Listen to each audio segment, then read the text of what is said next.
Dá pra ver isso nitidamente, né, por meio das acusações. Parecia que tudo que ele fazia, ele era absolvido. E isso me fez pensar, cara, que o poder ajuda. Mas assim, essa história de que um monte de famoso ali vai rodar, não vai Até não. chegar num tal de santuário interno, onde supostamente a festa de verdade começava. E nesse ambiente meio que rolavam umas situações bem bizarras. É muita coincidência o Michael Jackson ter parado de respirar exatamente durante o tempo que o Fahim estava na casa. O médico Conrad Murray estava no banheiro ao lado da porta do quarto do Michael. Resumindo, quando o que aconteceu antes pra gente chegar onde estamos agora. Juntos. Todas essas pessoas que iniciaram o Uptown Records com eles tinham all-tell books, ou seja, biografias que iriam sair por volta daquela época. Todos estão mortos hoje em dia. Interessante.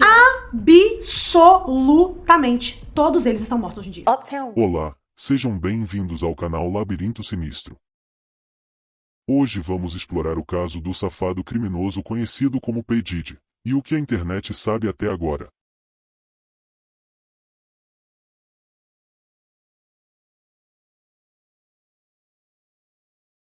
Tem acompanhado a indústria de música, de pessoas influentes e coisas bizarras que têm acontecido nos últimos anos, provavelmente você deve se lembrar de um nome: Jeffrey Epstein. Epstein, sendo um bilionário, investidor de sucesso e bem relacionado na esfera política e econômica americana, começou sua carreira como professor de matemática e física na escola Dalton School em Nova York. Por recomendação do pai de um estudante, em 1976, ele ingressou num banco de investimentos na Bear Stearns, onde ele acabou se tornando sócio da empresa, e foi lá que ele construiu sua rede de contato entre as pessoas mais ricas dos Estados Unidos. E bem, acontece que depois de algum tempo seu nome passou a estar envolvido em casos extremamente bizarros, envolvendo tráfico humano e o pior que na maioria das vezes era envolvendo menores. Acontece que essa bomba estourou e ele chegou a passar por um processo de julgamento referente a esses crimes. Depois disso, ele foi preso e, enquanto as investigações rolavam, em 2019 ele foi encontrado sem vida na cela onde ele estava preso. Inclusive, rolam várias teorias relacionadas à sua morte. Alguns acreditam que ele mesmo tirou sua própria vida porque tinham marcas no seu pescoço, que poderia indicar a asfixia. Já algumas pessoas acreditam que no caso dele, alguém invadiu a cela e conseguiu de alguma forma fazer com que tudo aquilo acontecesse. Né? Mas o fato é que a morte dele não é muito detalhada, então esta está aberta a várias sugestões. Acontece que depois da sua morte, várias investigações foram feitas em uma ilha, já que o cara era tão rico que ele tinha sua própria ilha. E essa ilha era conhecida como a Ilha de Epstein. E bom, esse lugar era como se fosse uma ilha dos famosos, onde só pessoas influentes iam até lá. Michael Jackson, Donald Trump, Príncipe Andrew, e sim, cara, eu poderia citar inúmeros nomes aqui no vídeo, porque era literalmente caras famosos mesmo. E acontece que nessa ilha era onde rolava todo tipo de coisa obscura lá dentro, e as pessoas que eram traficadas por ele ficavam por lá servindo como um suposto entretenimento para os famosos que iam até lá. E como você deve imaginar, inúmeras coisas das mais bizarras aconteciam lá. E a principal situação incluía o abuso de menores nesse local. E claro que não dá pra generalizar essa situação, já que apesar de ter uma lista vazada com vários nomes de famosos, nem todos foram comprovados estarem envolvidos nessas bizarrices. Mas o Príncipe Andrew não é um desses nomes, já que seu nome foi envolvido em situações envolvendo abusos e enfim. Isso comprovou que de fato acontecia algo lá, mesmo que debaixo dos panos. E assim, eu acho que vocês já sabem muito bem de tudo que acontecia lá, que hoje em dia temos documentários revelando depoimentos de pessoas que trabalharam lá, então eu acho que eu não preciso dar detalhes aprofundados, até porque o vídeo não é sobre ele, mas então você deve estar se perguntando, né, o porquê que eu tô falando sobre ele. Acontece que nos últimos dias, um cara extremamente famoso relacionado à indústria musical foi preso. E esse cara, digamos que se assemelha muito com o caso do Epstein. Porque esse mesmo cara foi preso por vários indícios de abuso, tráfico humano, e o cara que eu tô falando é o Diddy. Yeah, so, as soon as you turn 16...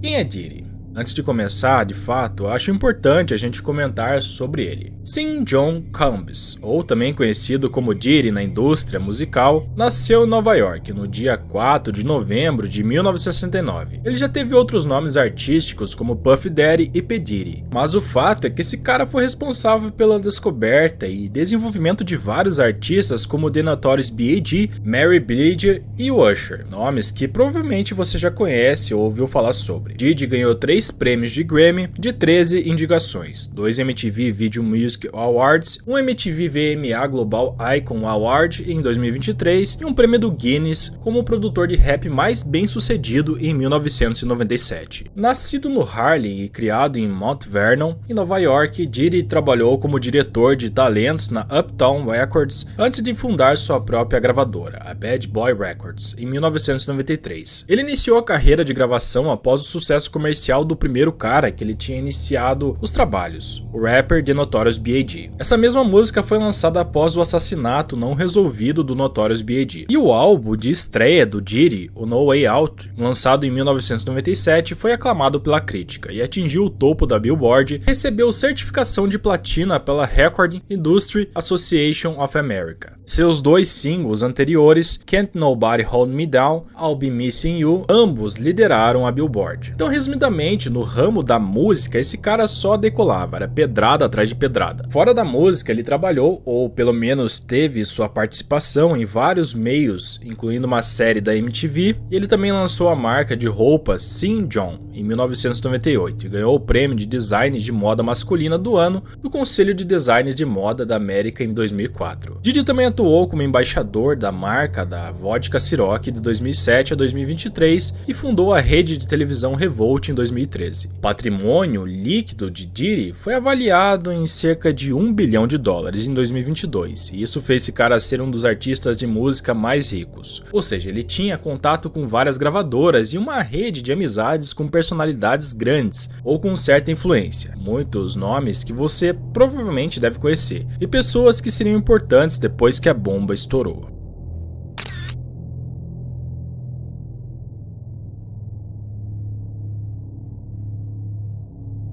Uma das polêmicas mais conhecidas envolvendo o Diddy aconteceu em 1999, quando ele e então sua namorada, a cantora Jennifer Lopez, estavam em uma boate em Nova York. E um tiroteio aconteceu no local, 3 pessoas ficaram feridas. Ele foi preso após a polícia encontrar uma arma em seu carro e negou as acusações em 2001 e foi absolvido das acusações de porte ilegal de arma e suborno de testemunhas. Apesar das absolvições, o caso impactou negativamente a sua imagem pública. Outro momento marcante na carreira de Diddy foi sua conexão com a rivalidade entre as cenas de rap da East Coast e West Coast dos Estados Unidos. Essa disputa envolvia o rapper Tupac, que acusou o Diddy e The Notorious B.I.G. de estarem envolvidos em um assalto que ele sofreu em 1994. Embora Diddy tenha negado qualquer envolvimento, a rivalidade gerou alguns questionamentos, porque tempos depois Tupac foi assassinado em 1996. Até hoje, algumas pessoas ainda especulam sobre sua suposta participação do Diddy nesse evento, mas ninguém até hoje apresentou provas concretas. Diddy também enfrentou acusações de agressão física em várias ocasiões. Em 2015, a polícia prendeu o Diddy após ele se envolver em um conflito na Universidade da Califórnia, em Los Angeles, onde seu filho era atleta. As autoridades acusaram ele de agredir um treinador de futebol americano com um halter, mas arquivaram o caso posteriormente e, além disso, outras denúncias de violências e comportamentos agressivos surgiram ao longo dos anos. E o pior de todas a gente já vai comentar, tá? No ambiente empresarial, o Diddy também esteve no centro de diversas controvérsias, incluindo processos trabalhistas movidos por ex-funcionários de suas gravadoras, a Bad Boy Records, e vários artistas e colaboradores acusaram ele de práticas trabalhistas inadequadas, como a falta de pagamento e contratos exploratórios.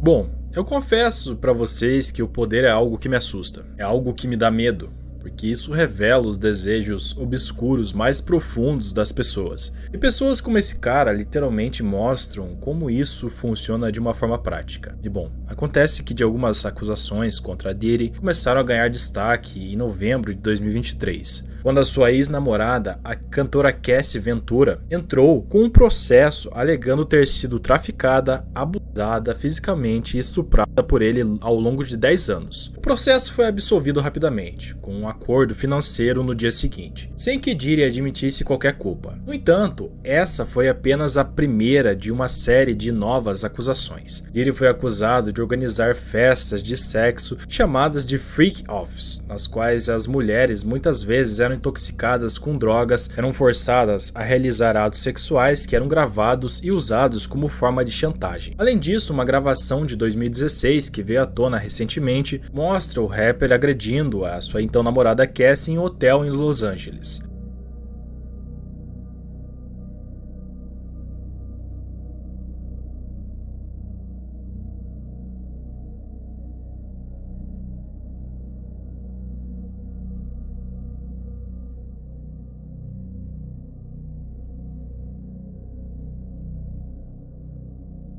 Outra acusação veio do Derek Lee Cardello, que afirmou ter sido drogado e abusado sexualmente por Diddy em 1997. Em setembro desse ano, ele foi indenizado com 100 milhões de dólares em um julgamento de ausência, depois que o Diddy não compareceu à audiência do caso. O advogado do Diddy, Mark Agnifilo, defendeu que o seu cliente é inocente e descreveu as acusações como falsas e motivadas por dinheiro. Além das acusações de abuso sexual e físico, o Departamento de Segurança Nacional dos Estados Unidos realizou buscas nas propriedades de Diddy em Los Angeles. Durante essas operações, as autoridades encontraram mais de 1.000 frascos de óleo de bebê e lubrificante, e de acordo com os promotores, além de substâncias controladas como drogas ilícitas e rifles com números de séries adulterados. Acontece que no dia 17 desse mês, então, parece que finalmente a justiça foi feita e Diddy, com seus 54 anos, foi preso em Nova York após uma longa investigação que resultou em acusações graves, como tráfico sexual, associação criminosa e promoção à prostituição. A acusação afirmava que Diddy abusou, ameaçou e coagiu mulheres e outras pessoas ao seu redor para satisfazer seus desejos sexuais, proteger sua reputação e encobrir suas ações. Por décadas, ele teria forçado mulheres a participarem de longas relações sexuais com garotos de programa, frequentemente sob efeito de drogas. Os abusos teriam sido filmados, e segundo os promotores, Damian Williams, quando Diddy ele não conseguia o que ele queria, ele recorria à violência. E sim, vocês não ouviram errado. O cara literalmente fez isso por décadas. E dá pra ver isso nitidamente, né, por meio das acusações. Parecia que tudo que ele fazia, ele era absolvido. E isso me fez pensar, cara, que o poder ajuda muito. Tanto em casos como o Tupac, quando acusações eram abertas. Porque um cara desse, ele pode facilmente mandar matar alguém ou encobrir crimes e pagar um valor muito alto e sair impune por conta disso. E parece que isso acontecia por muitos anos. Claro que depois que ele foi preso, várias teorias na internet surgiram ou as pessoas apenas começaram a ligar alguns pontos, que começaram a fazer um certo sentido. Essas teorias envolviam famosos e pessoas conhecidas que se relacionaram com Diddy por anos. Ou pelo menos tiveram algum envolvimento com ele por fazerem parte ali do ramo da música. Então a gente vai comentar sobre algumas pessoas e teorias que começaram a aparecer na internet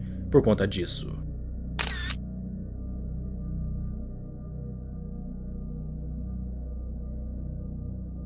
Bom, o Usher e o Diddy. A primeira pessoa que podemos falar é o Usher, porque a amizade de Usher com o Diddy era bem longa, dando início em 1990, quando Usher tinha apenas 13 anos. Nessa idade ele foi levado para morar com Diddy em Nova York, com o objetivo de aprender sobre o mundo da música. E segundo o próprio Usher, essa experiência foi marcante e transformadora para ele. Em algumas entrevistas antigas, ele dizia ter sido exposto a um estilo de vida selvagem, durante o tempo que ele passou com o Diddy. E depois que a bomba estourou e as acusações recentemente vazaram, contra o Diddy, essas memórias do Usher foram trazidas de volta à tona, levantando questionamentos sobre o que ele teria testemunhado naquela época. Em 2024, após a prisão de Diddy, o Usher surpreendeu as pessoas ao apagar todo o conteúdo da sua conta no Twitter. Essa atitude dele foi questionada, com muitas pessoas conectando ao escândalo do Diddy. E ainda que Usher não tenha feito nenhuma declaração oficial ligando a ação diretamente ao caso, esse comportamento alimentou uma certa curiosidade do público, levando a uma série de teorias sobre a motivação por trás da decisão dele. E vamos ser bem direto aqui, eu não descarto a possibilidade do Usher ter visto coisas absurdas na infância, dado o histórico maníaco desse cara.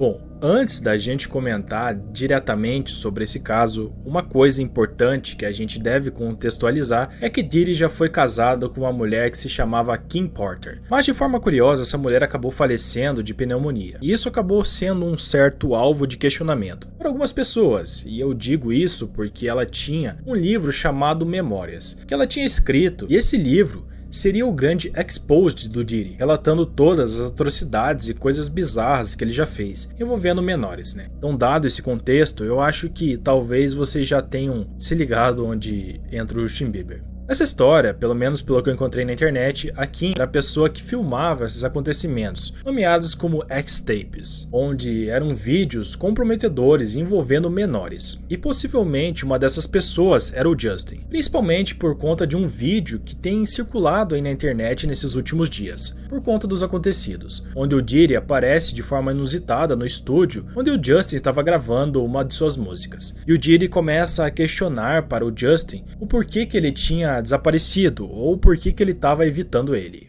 Man, you good? I'm good. How are you? All right, young brother, everything's good? Everything's Selling great. out arenas and everything? Starting to act different, huh? No, You ain't been calling me and hanging out the way we used to hang out. Well, I mean, you try to get in contact with me, through all my, partners and whatnot. But you never really got my number, so. Right, My okay. number? Yeah. I'm gonna tell you my number. Yeah. It's 555. Há um outro vídeo também onde o Diddy tá mostrando várias coisas para o Justin, como carros luxuosos ou sua casa, meio que mostrando o quão poderoso ele era e tal. Inclusive, nesse vídeo ele cita para o Justin que quando ele tivesse 16 anos, ele também poderia usar aquele carro, mostrando aparentemente como era ser podre de rico. Mas acontece que nesse vídeo acaba acontecendo algo meio perturbador. Em uma parte desse vídeo, alguém que estava filmando pergunta para o Justin, o que eles iriam fazer depois daquela gravação, e meio que o Diddy se intromete no meio da pergunta e fala algo como: esse será um grande segredo nosso. Yeah, so as soon as you turn 16, you know what I'm saying? I'm gonna let you rock this every time you come to LA. Yeah, this gonna be yours. So every time you come to LA, it's a little dusty, but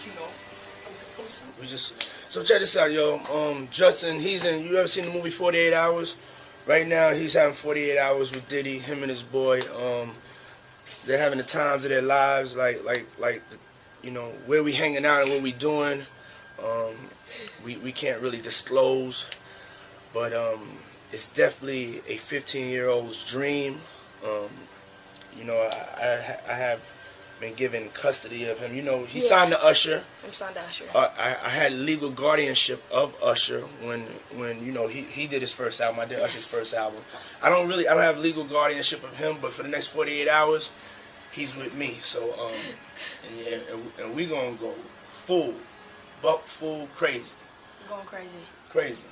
Mas é claro que isso pode ser apenas teoria, coincidência, mas as coisas ficam ainda mais esquisitas quando um cara chamado Clive Davis entra para essa história. O Clive Davis, digamos que foi uma das pessoas que introduziram o Diddy nessa era meio que Illuminatis ou poderosos de Hollywood, ou que engloba a indústria do entretenimento em geral. E com isso, Clive Davis seria uma das pessoas beneficiadas com toda essa situação do Diddy. Eu digo isso sexualmente, porque em um filme recente que ele lançou sobre a Whitney Houston, ele acabou se assumindo gay. E o caso é que ele marcava presença em todas as festas que o Diddy fazia. É bom lembrar também que se não bastasse toda essa história, existe também um vídeo do Justin Bieber onde ele aparece totalmente entorpecido. E meio que ele não sabe o que está acontecendo ali naquele meio.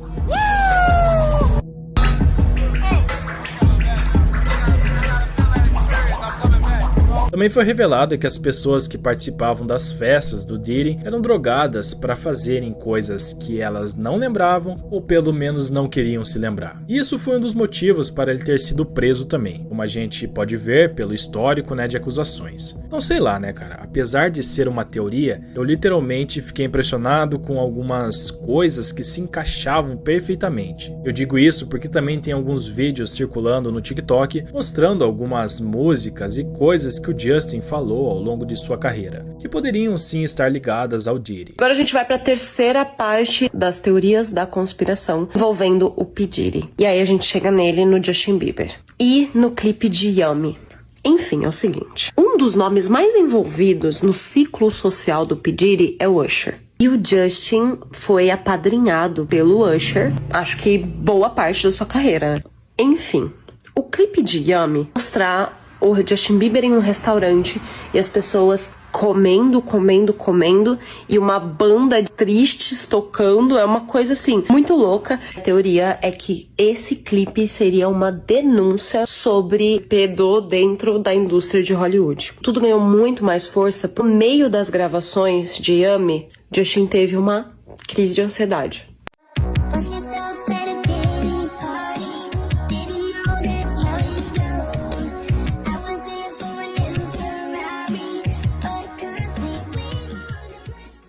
Mas enfim, essas são todas as informações disponíveis sobre esse caso. Até agora, no caso, né? Isso me fez questionar o quanto de coisas podres que não devem existir nesse meio artístico e musical. O tanto de coisas que várias pessoas devem esconder, principalmente por serem poderosas e achar que podem fazer tudo por conta disso. O caso de Epstein, que eu falei no início do vídeo, e o caso do Diddy, são situações explanadas. Mas quantas coisas devem acontecer nesse meio que a gente nem sabe? A cultura do silêncio e do encobrimento de abusos sexuais na indústria da música tem sido discutida de forma crescente nos últimos anos. E casos como o do Diddy trazem à tona a necessidade de responsabilização e justiça para as vítimas. Mas até que ponto tem que chegar essas atrocidades para que algo seja feito a respeito? Sinceramente, é algo que me dá muito medo. Mas enfim.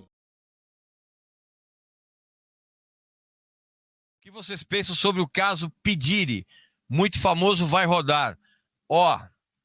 Falaram a mesma coisa, que muito famoso ia rodar, naquele outro caso lá do cara que tinha ilha, de não sei o quê, não aconteceu nada. Entendendo? Sinceramente, não acho que vai rodar muito famoso, não. Esse é um caso absolutamente escabrosíssimo. Eu ainda estou pensando se eu vou fazer um vídeo a respeito disso, porque eu quero esperar o final das investigações. Você tá entendendo? Mas assim, essa história de que um monte de famoso ali vai rodar, não vai não, bicho. Da outra vez também falaram a mesma coisa daquela ilha da Suruba lá, do milionário e coisa, que participava não sei quem, não sei o que lá, e não deu em nada. Agora, que parece uma história daqueles filmes ou daquelas séries de narcos. Ou pior que isso, cara, é incrível. Pois é, Paulo, e isso, na verdade, não é inédito. Olha a história do R. Kelly, que estuprava as meninas, você tá entendendo? Que até fizeram um documentário, não sei se você chegou a ver esse documentário. Não vi, não. Cara, é de embrulhar o estômago. Então, o que está acontecendo com o P. Diddy aí, desculpa, fica mudando de nome, para mim era Puff Daddy antes. Puff Daddy. Por que eles mudaram de P. Diddy? Isso aí é frescura, isso é falta de surra na infância. Eu vou mudar meu nome porque é numerologia, vai te ferrar. Tá entendendo? Puff Daddy. Cimento da indústria musical. Você acredita nas denúncias atribuídas ao rapper P. Diddy? Acredito. E eu acho que é a ponta do iceberg. Lucas, ninguém é indiciado de graça. Ninguém é indiciado à toa. Lá na frente, o cara até pode provar a inocência, mas aí, né? Julgamento, né? Tem ninguém é indiciado à toa. Se você tem uma postura correta, você não vai ser indiciado em crime nenhum.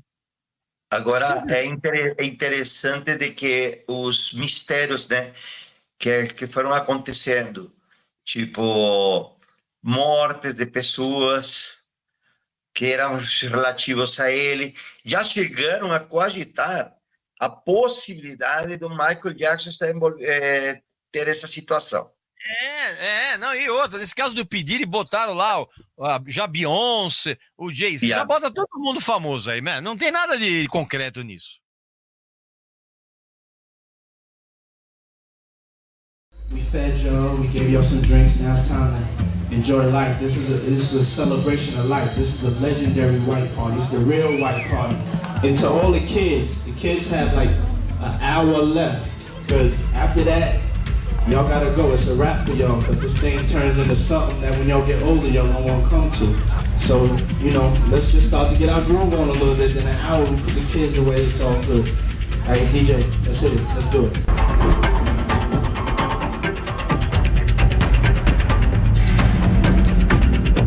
O caso do Sean Diddy Combs continua esquentando o cenário da música em Hollywood e quanto mais as autoridades mexem nesse caso, mais a coisa toda fede. E a tensão começou a passar também para outros artistas que foram envolvidos com ele no passado. Entre esses, o Jay-Z, que segundo dizem por aí é tão doido quanto o próprio Diddy, porém é menos espalhafatoso. O lance é que supostamente ele meio que sabia e estava acobertando os crimes do Diddy. E nessa aí, a Beyoncé seria uma vítima do próprio Jay-Z. É nessa pegada que foi levantada inclusive a hipótese de que a Rihanna teria sido traficada pelo Diddy sem os pais dela saberem de nada. E claro, foi desse jeito que ela acabou assinando com a gravadora do Jay-Z. Outros nomes têm circulado bastante também, como o do Justin Bieber. Muitas evidências têm dado sinais de que ele teria sido também vítima do Diddy. Inclusive, além de vários vídeos resgatados na internet, onde inclusive em um deles, o Diddy aparece para cumprimentar o Justin e parece que ele tá procurando uma espécie de escuta e depois o Justin sai meio aborrecido.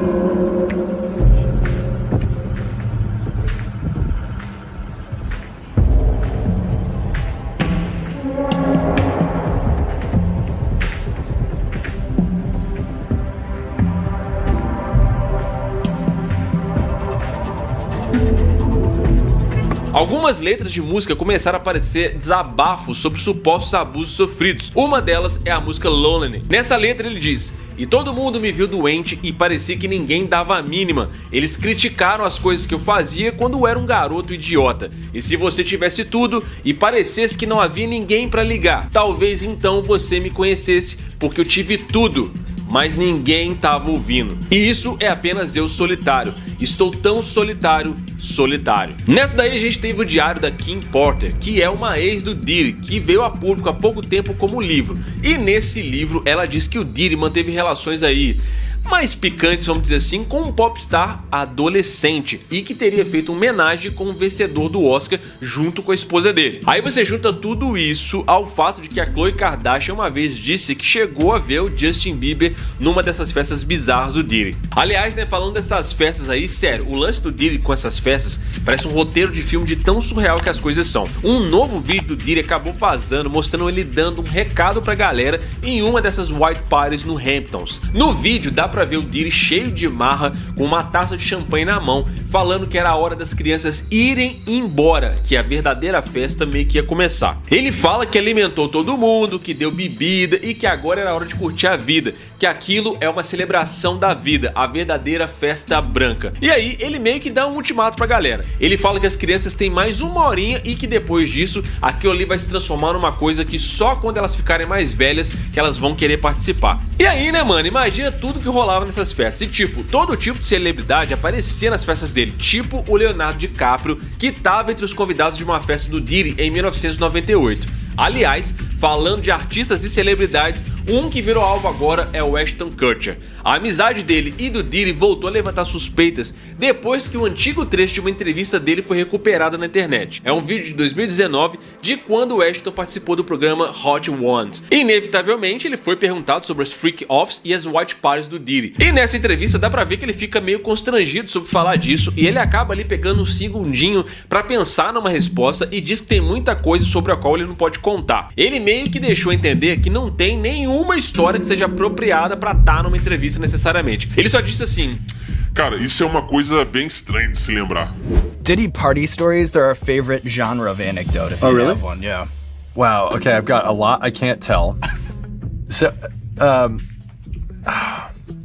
can't tell that one either. Aparentemente, Hollywood inteira gostava de participar dessas festas. Entre músicos, atores, magnatas, tinha de tudo nas festas do Diddy. Entre as celebridades que entraram nessa história toda, tem a Jennifer Lopez, que namorou o Diddy entre 99 e 2001 e teve presente em várias dessas festas que ele organizava. Nas fotos da época, dá pra ver a J.Lo toda sorridente, abraçada com o Diddy, distribuindo beijo pro cara que hoje tá sendo acusado de ser um predador em série. Surreal pensar nessas paradas agora, né? Outra figurinha carimbada dessas festas era Paris Paris Hilton, que descreveu a primeira White Party, que foi em 7 de setembro de 1998, como icônica. A galera do final dos anos 90 e começo dos anos 2000 tava toda lá. Howard Stern, Kelly Osbourne, Aretha Franklin, Leonardo DiCaprio, Martha Stewart, Jay-Z e Beyoncé, Mariah Carey com Nick Cannon, Tommy Lee, Pamela Anderson e até a jovem Kim Kardashian. Se você era alguém importante nessa época, provavelmente você tava lá com certeza. E quem também aparece nessas fotos é a Kim Porter, que é a ex do Diddy e mãe de 3 filhos dele que faleceu em 2018. Segundo Tom Swoop, que fez parte da indústria musical, as White Parties eram bem mais do que só glamour. Ele diz que nessas festas tinham tipo uma hierarquia de acesso com vários níveis diferentes. Tinha galera da entrada geral, mas quem era VIP de verdade podia ir passando até chegar num tal de santuário interno, onde supostamente a festa de verdade começava. E nesse ambiente meio que rolavam umas situações bem bizarras, onde homens e mulheres eram humilhados sexualmente com promessas de contratos de gravação ou dinheiro fácil. Numa indústria suja como a da música, isso aqui ser 100% verdade não me choca nem um pouco. O próprio Diddy chegou a falar sobre o conceito dessas White Parties numa entrevista com a Oprah em 2006. Ele disse que a ideia era meio que assim, integrar o hip hop no mundo dos mega ricos, criando assim uma espécie de conexão entre esses dois universos. A visão dele era de mudar a imagem do estilo e colocar todo mundo na mesma cor e no mesmo nível. Só que de acordo com esse tal de Swoop, essa história de mesmo nível não era exatamente assim o que acontecia nos bastidores. Para ele, isso aí era mais uma jogada do Diddy para colocar mais influência dele no mercado. Esse cara contou que teve uma dessas festas em que ele estava na mesma sala que o Diddy e que ele teria dito para um jovem artista para fazer sexo com seu guarda-costas em troco de $100 mil e um contrato com uma gravadora. Quando o artista estava quase realmente fazendo o ato em si, o Diddy disse que era só uma brincadeirinha. Mas assim, né, o clima de manipulação e abuso meio que já tinha sido estabelecido ali. E aí se a gente for parar pra pensar, ele não falou o ano que isso aconteceu, né? Mas sendo jovem artista, dependendo da época que isso aconteceu, a gente pode estar falando aqui do Justin Bieber, que andou sendo muito rondado pelo Diddy quando ele era mais novo.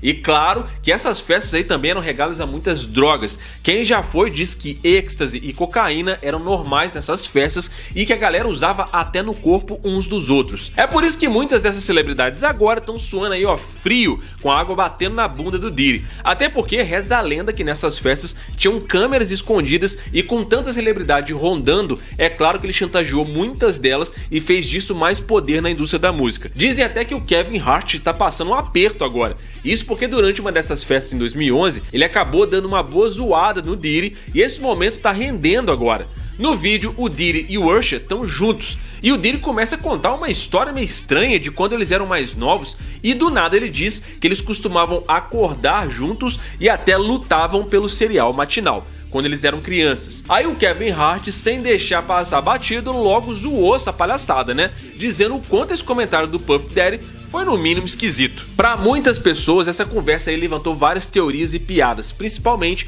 porque pareceu que o Diddy se enrolou e acabou falando assim, mais do que ele devia ter falado. O tom divertido do vídeo é só pela reação do Kevin Hart que conseguiu deixar aquele momento mais engraçado. Mas não tem como negar que o comentário do Diddy deu muita margem assim para criar especulações. Wrestle off of the frosted flakes because he used to always get up early with me. Now he's one of the richest stars in the world and what the fuck did Puff just say? Um cara poderoso como esse, acuado do jeito que ele tá agora, vai fazer com que muita gente aí sofra alguma retaliação. Assim, pode ser só teoria isso, mas vocês sabiam que tem uma história aí que boa parte da equipe dele morreu e que um dos caras estava em coma e agora ele recentemente acordou e disse que ia fazer um documentário contando tudo, dando a entender que tem muita sujeira debaixo do tapete para ser revelada. A situação do Diddy tá bem complicada e isso aí acabou gerando essa onda de especulações envolvendo outras celebridades poderosas. Desde que as acusações contra o Diddy surgiram, muita gente começou a apontar o dedo pro Jay-Z por causa disso, por ele ser muito próximo ao cara,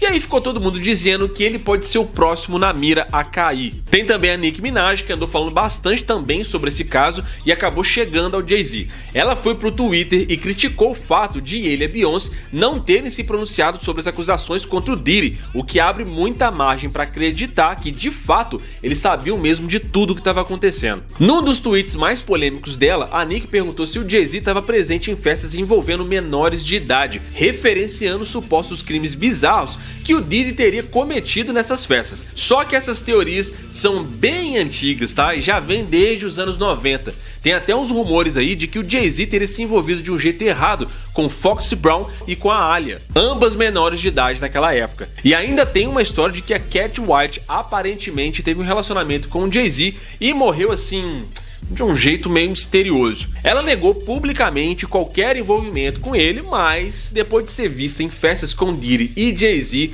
começou a considerar contar a sua versão e logo depois foi encontrada sem vida. Isso alimentou mais teorias de conspiração sugerindo que o Jay-Z teria alguma coisa a ver com o silêncio dela. Assim, ninguém tem provas de fato contra o Jay-Z, né? Se ele tá de fato enrolado com isso, ele é muito mais preocupado em apagar os rastros dele do que o Puff Daddy. Todo mundo que é mais inteirado aí no meio sempre frisa que pessoas como Kanye West e até mesmo o Eminem sempre avisaram que o Diddy era zica, mano. O Eminem sempre foi conhecido pelas letras provocantes dele, né? E I Am Black é um ótimo exemplo disso. Em 2000, nessa música, ele não teve medo quando ele mencionou o então casal Puff Daddy e Jennifer Lopez. Numa dessas linhas mais polêmicas, ele disse que se fosse pra ficar com algum artista da indústria, seria J-Lo. E logo depois ele solta um "desculpa, Puff, mas eu não dou a mínima", deixando claro que tava ali pra causar. O Eminem não só mexeu com um dos maiores nomes da música, né, um verdadeiro magnata, mas também fez isso com uma pitadinha de desrespeito e de propósito, como era típico do Slim Shady naquela época. O Eminem sempre gostou de fazer isso com famosos e ele sempre usou esse tom debochado, especialmente pra gerar repercussão e manter essa imagem dele de bad boy do rap. A real é que essa indústria aí é podre e sempre foi, né? Nos Estados Unidos então, não sei, nem se fala, né? A gente fala aqui sobre artistas em ascensão e como a maioria dessas celebridades aparecem, mas a verdade é que caras como Puff Daddy são quem controlam e criam esses cenários. Tudo é sobre narrativa e lucro. A historinha lá romantizada sobre o talentoso artista que é descoberto é Hollywood puro. Tem indicação, tem sofá, tem droga, tem aí no caso do Puff Daddy tráfico de pessoas, abusos, tanto físico quanto moral, né? E não é à toa que o cara tá passando esse perrengue agora e provavelmente quando ele cair vai levar muita gente com ele.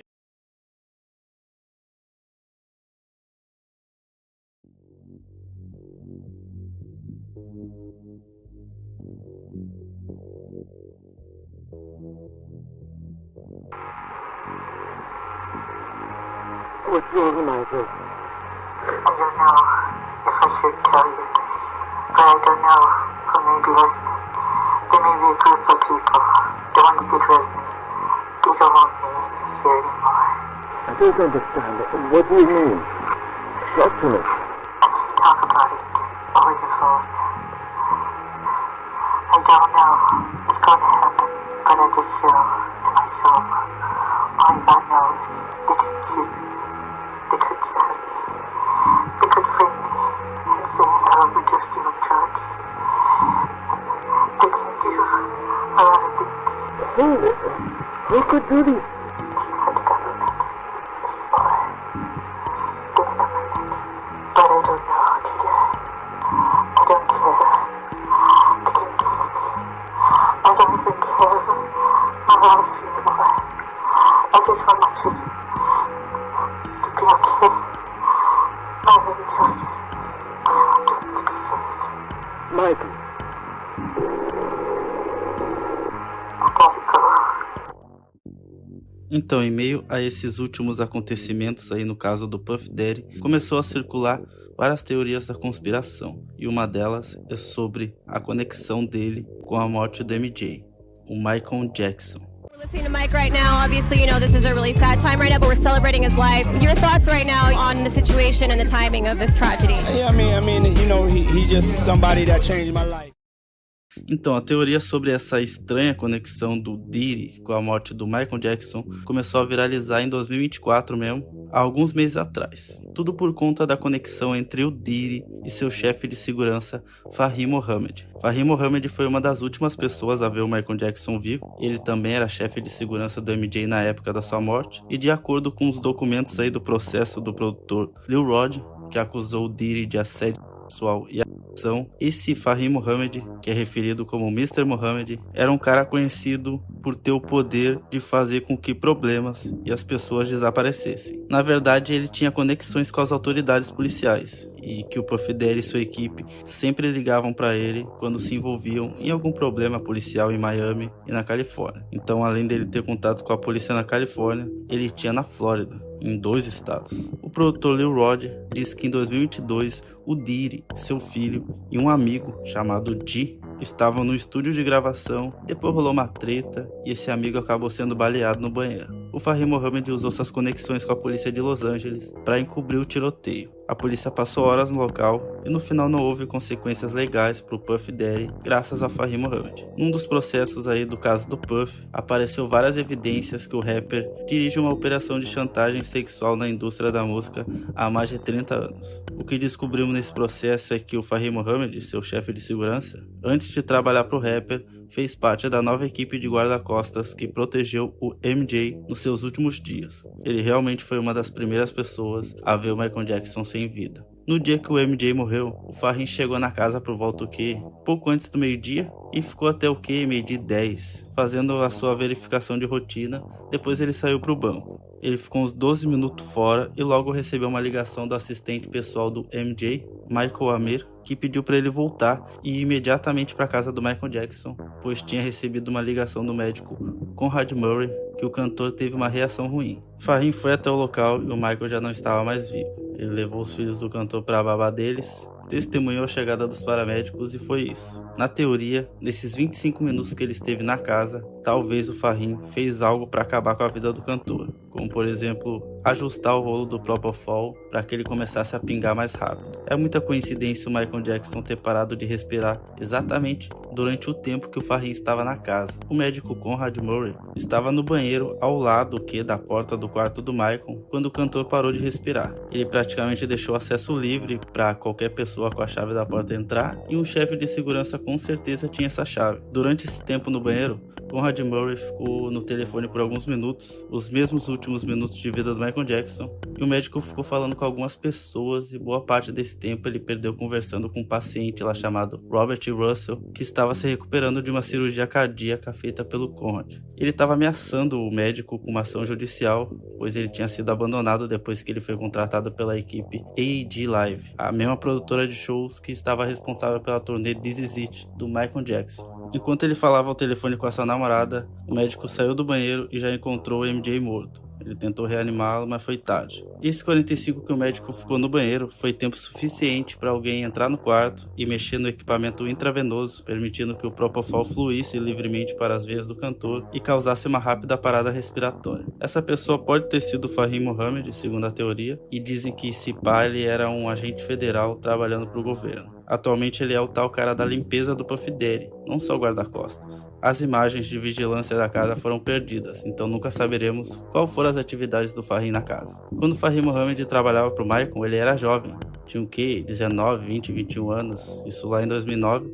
Só que antes disso, em 2008, ele tinha acabado de se formar com bacharelado em administração em empresas com concentração em imóveis e marketing. Na sequência, ele se tornou motorista do MJ e logo virou chefe de segurança. Como um jovem de 21 anos, formado em administração em empresas, sem experiência anterior em segurança, se torna chefe de segurança de uma das maiores estrelas do mundo. Será que ele já tinha contato com as autoridades naquela época e foi colocado naquela posição para monitorar o MJ de perto? Desde 2008, o MJ reclamava do seu novo grupo de guarda-costas, pois não conhecia ninguém e se sentia mantido como refém. Os 2 guarda-costas que ele confiava não estavam lá quando o cantor morreu. Ele ficava ligando pros caras, implorando para eles ficarem com ele em Los Angeles. Ele realmente não estava confortável sob a supervisão do Fahim Mohamed. Fahim Mohamed foi a 4ª testemunha a depor no julgamento do médico Conrad Murray, que foi acusado de homicídio culposo pela morte do MJ. Conrad Murray não era o médico de longa data do Michael Jackson. Na verdade, ele começou a cuidar do cantor mais ou menos ali na mesma época que o Fahim foi promovido a chefe de segurança. Ambos estavam trabalhando juntos, será?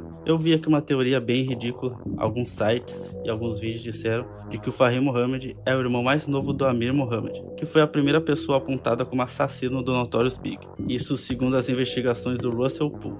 Por que o Puff Daddy estaria andando com o irmão mais novo do assassino do seu primeiro grande astro, Notorious Big? Não há dúvidas que a Bad Boy Records se tornou mais relevante após a morte do Notorious Big, e o Puff Daddy capitalizou o máximo disso, como o próprio ex-presidente da gravadora já disse. Antes do Big morrer, o Puff estava em segundo plano, depois da morte ele se tornou à frente, o centro da gravadora. Ele meio que pegou o rap e fez algo que soava atraente para as rádios pop. O ex-guarda-costas do Puff, o Jim Deal, falou em entrevistas que o Amir Mohamed está bem de vida, trabalhando com imóveis. E o Fahim Mohamed, é formado nisso, como eu disse. Realmente o Fahim Mohamed fez bastante dinheiro. Em 2023, até saiu uma matéria num programa de notícias da CBS de San Diego sobre um pai dar de presente 40 acres de terra a seu filho de 13 anos. Esse pai é o Fahim Mohamed. E lembra do assistente pessoal do Michael Jackson? O Michael Amir, uma das pessoas mais próximas do MJ nos seus últimos dias, ele até foi depor no julgamento do Conrad Murray. Ele e o Fahim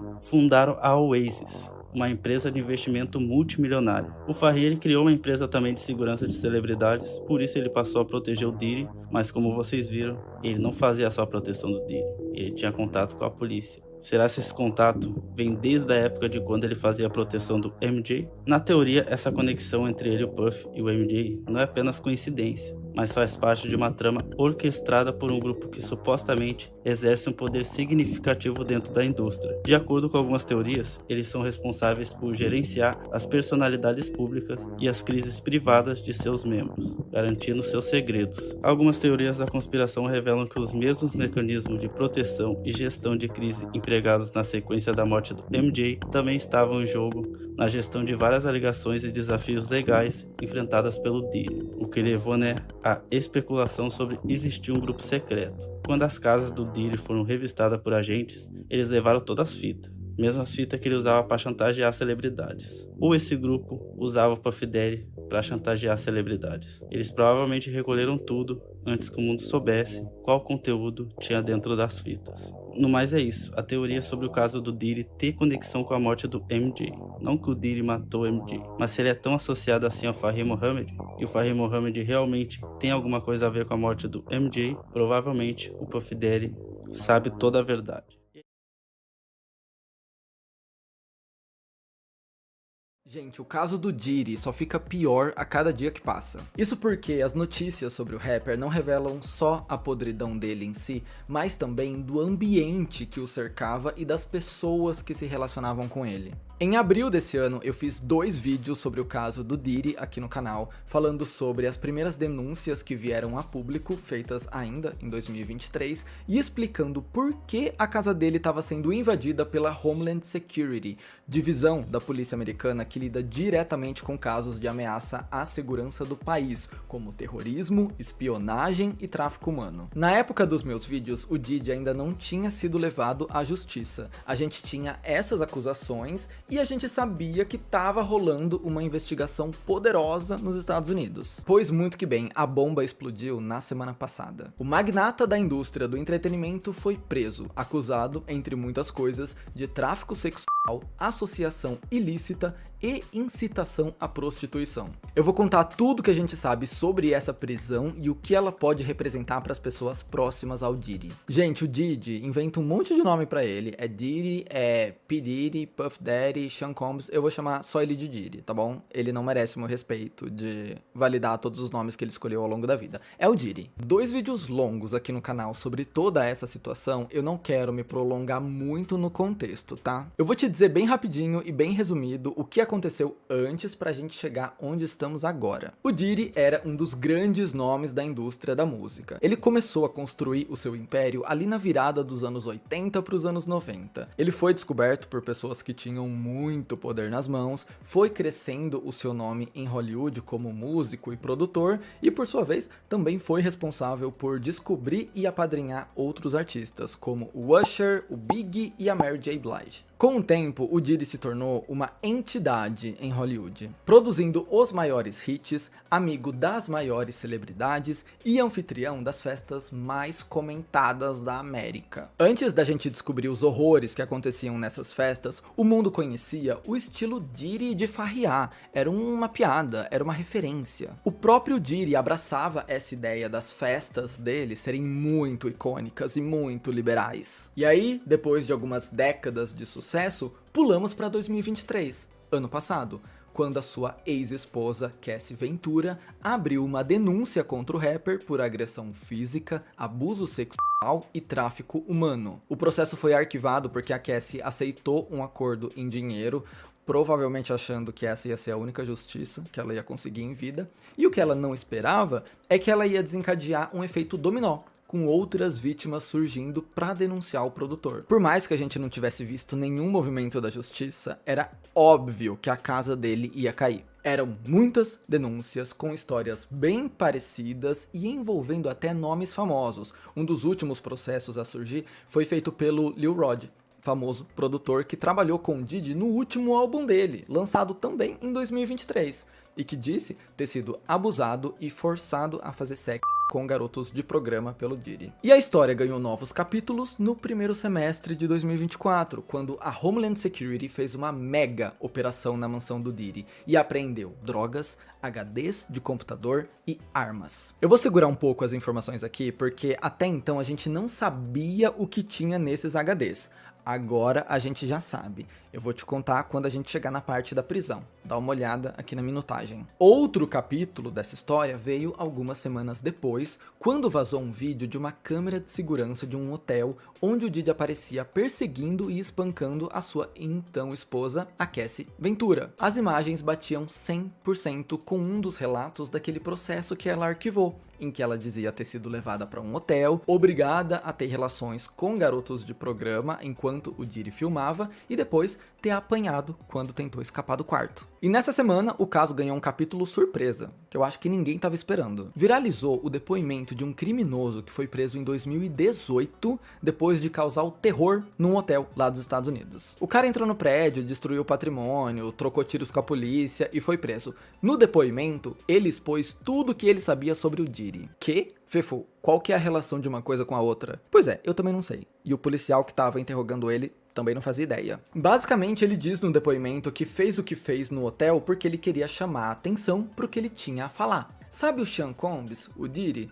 Eu tive relação com ele e com a esposa dele, a Cassie, muitas vezes. Eu era um escravo sexual, se você quiser usar esse termo. E aí o homem continua dizendo que tudo era filmado, tinha vídeo dessas relações, que o Diddy comandava o tráfico de drogas nos Estados Unidos. Na verdade, ele diz que a agenda do hip hop nos Estados Unidos é traficar droga. E que o Diddy tinha muita cocaína na casa dele, em pó e líquida, que eu nem sabia que existia, e que o esquema do Diddy era colocar essas drogas em avião e distribuir para o país. Na época, esse depoimento não foi para lugar nenhum. Gente, 2018, anos e anos atrás, bem antes da Cassie virar público e confirmar tudo isso no processo de 2023. E esse cara já tava ali, ó, premeditando a prisão do Diddy. E só agora a gente tá revisitando esse momento e dizendo, caramba, e não é que o cara tava certo? Bom, tudo isso culminou na prisão do Diddy, que aconteceu dia 16 de setembro em Nova York, sob as acusações de abuso verbal, físico e sexual,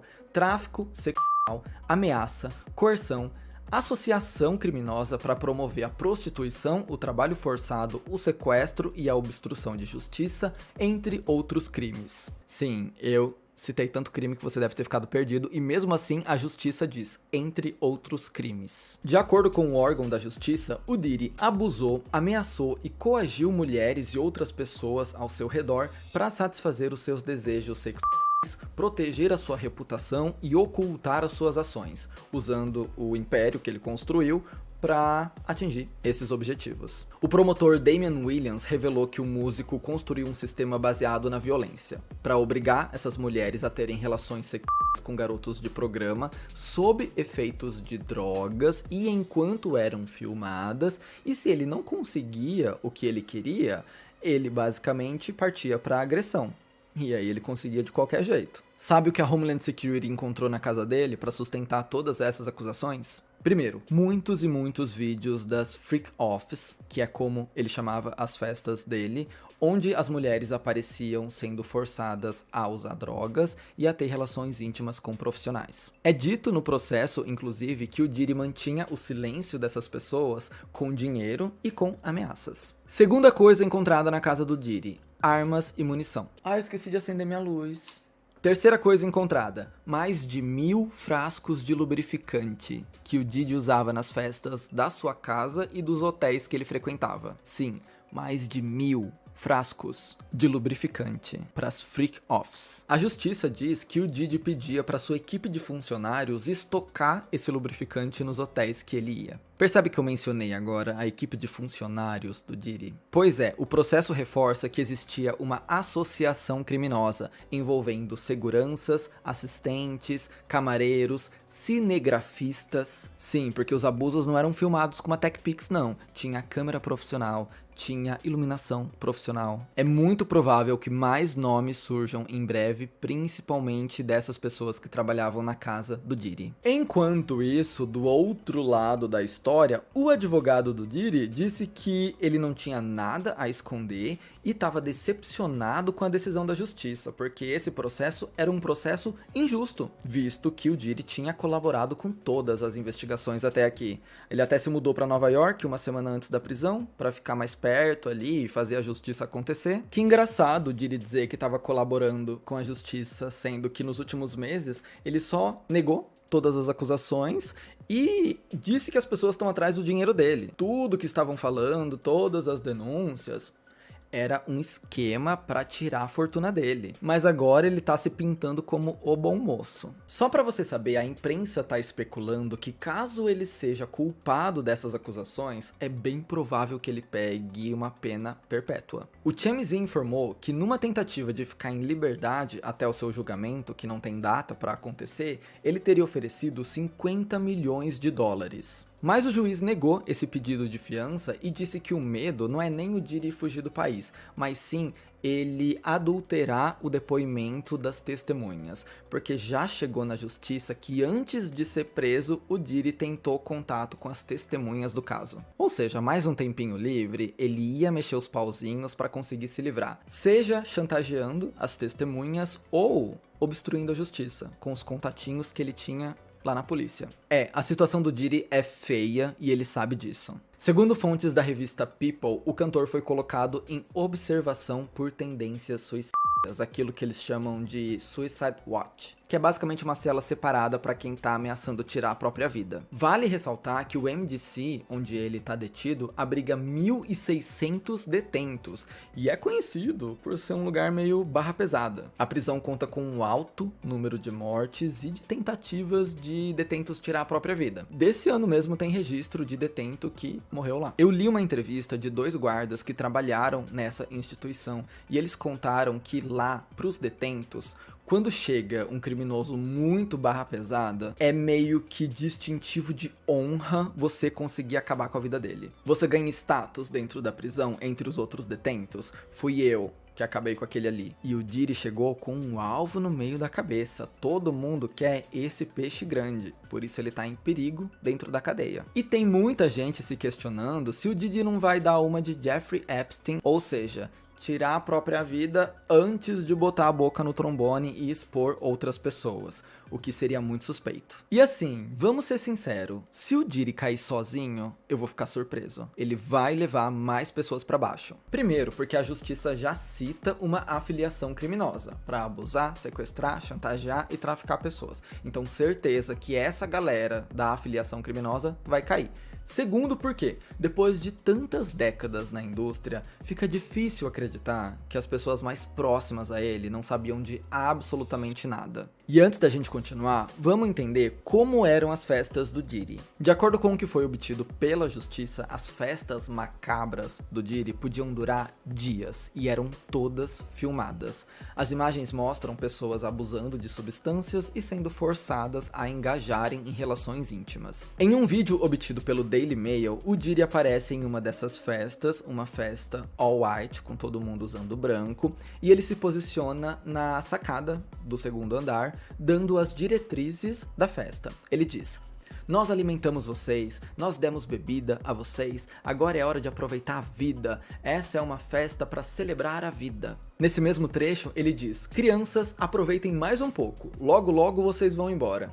Desculpa, mas essa é uma festa para adultos. Quando vocês crescerem, vocês vão querer vir aqui." Essas white party do Diddy eram bem famosas. Muitas celebridades participaram delas ao longo dos anos. Eu não tenho minutos o suficiente para te dizer o nome dessas pessoas, mas só para você ter uma ideia de como ia do cinema à música, aqui tem alguns. Leonardo DiCaprio, Sarah Jessica Parker, Madonna, Jay-Z, Beyoncé, Kanye West, as Kardashians, Mariah Carey, Ashton Kutcher, Aretha Franklin, Usher, Post Malone, Machine Gun Kelly, Fergie, Cardi B, Halsey, Drake, Oprah, Alicia Keys, Mark Wahlberg. Preciso mesmo continuar? Já deu pra pegar, que é todo mundo. O curioso é que desde que o Diddy caiu, ninguém abriu a boca pra falar dele. Nunca conhecemos essa pessoa. Diddy? Nunca ouvi falar. Nunca frequentei. Quem é? E eu sei que vocês querem saber quem de fato tem relação com Diddy, quem de fato pode cair agora, mas antes, eu preciso deixar uma coisa bem clara aqui. É legal ver todas as teorias da conspiração, imaginar quem pode cair agora, mas a gente precisa manter um pezinho na realidade. Tem muita teoria maluca surgindo por aí, muita história sem nenhuma base, fonte, vindo tico-teco, e a gente precisa manter um pé na sensatez, só pra gente não sair atirando pra todos os lados. Esse é um caso muito sério. Olha o tanto de vítima que esse cara fez. Olha como essas mulheres e homens sofreram nas mãos de uma rede criminosa. Eu não acho certo a gente colocar a dor dessas vítimas de lado pra brincar de especulação, pra levantar esse hipersensacionalismo e, sei lá, bater o bingo de quem vai ser a próxima celebridade presa. E eu digo isso porque tem muita gente oportunista agora se aproveitando desse caso extremamente pesado pra espalhar fake news. Primeiro, vamos entender uma coisa. Nem todo mundo que frequentou uma festa do Diddy é um criminoso. Até porque, se fosse assim, pode prender Hollywood inteira. Nunca mais assista nenhum filme, nunca mais veja nenhuma série, nunca mais escute nenhuma música. Porque todo mundo já pisou do lado do Diddy. Segundo, nem toda festa dele era um freak-off. E os abusadores precisam disso para manter o seu poder por anos e anos. Não dá para eles saírem abusando em toda a festa, não dá para eles saírem por aí sendo o demônio com todo mundo. Eles precisam ser um anjinho na frente de certas pessoas, porque são essas pessoas que, quando a bomba explodir, vão pra mídia e vão falar: o Diddy? Jamais. Não, ele nunca machucaria uma mosca. O Ray J, inclusive, deu uma entrevista essa semana dizendo isso, que já foi em várias festas do Diddy e que nunca viu absolutamente nada. Outra coisa, o Diddy era o responsável pelo after party de várias premiações em Hollywood. Ele fazia o after party do VMA, do Grammy, do Met Gala. Não dá pra pegar uma foto de uma celebridade com o Diddy num after party do Met Gala, que a Vogue tava cobrindo, tem repórter e fotógrafo da Vogue lá dentro, e dizer: meu Deus, essa pessoa numa festa com o Diddy, não acredito, ela também participava dos crimes. A gente tem que fazer uma interpretação um pouco mais cuidadosa aqui, pra não sair incriminando gente que não tem nada a ver com a história. Como eu te disse, muitas dessas festas mais públicas, mais frequentadas por celebridade, tinham cobertura da Vogue, da People, disso, daquilo, tem foto profissional, tem matéria em revista de moda. Eu arrisco dizer que as festas mais perigosas são aquelas que a gente tem menos fotos. Essas sim a gente tem que se preocupar. Só quis deixar isso bem claro aqui porque a internet entrou numa onda meio irresponsável de sair culpando todo mundo. E não é nem sobre defender artistas aqui, porque eu não coloco minha mão no fogo por ninguém. Mas entre não colocar minha mão no fogo e acusar a pessoa de ser uma criminosa, tem um salto muito grande. E assim, pela responsabilidade jornalística, a gente não pode fazer isso. Por isso, a conexão que a gente pode fazer para estabelecer uma relação entre essas pessoas e o Diddy é um pouco mais profunda. Qual era o papel dessa pessoa na vida do Diddy? E aí não tem como a gente não falar do Jay-Z. O marido da Beyoncé conhece o Diddy desde os anos 90 e eles são bem próximos. Então as pessoas começaram a ligar os pontos e discutir algumas teorias, principalmente aquelas que envolvem mortes suspeitas na indústria musical. Vamos fazer uma viagem no tempo para os anos 90. Quando o Jay-Z estava tentando entrar no mundo da música, ninguém deu muita bola. Nenhuma gravadora queria assinar ele, ninguém acreditava que ele tinha o talento ou o apelo visual para ir para frente. Na época, o seu então amigo Damon Dash ajudou ele a cofundar a gravadora Roc-A-Fella, para assim conseguir lançar e promover o seu próprio material. Nos anos seguintes, muita coisa ia mudar. De uma forma muito resumida aqui, o Damon e o Jay-Z despertaram um interesse mútuo pela cantora Aaliyah, que estava dominando os anos 90 e tinha acabado de sair de um relacionamento abusivo com o cantor R. Kelly. Sim,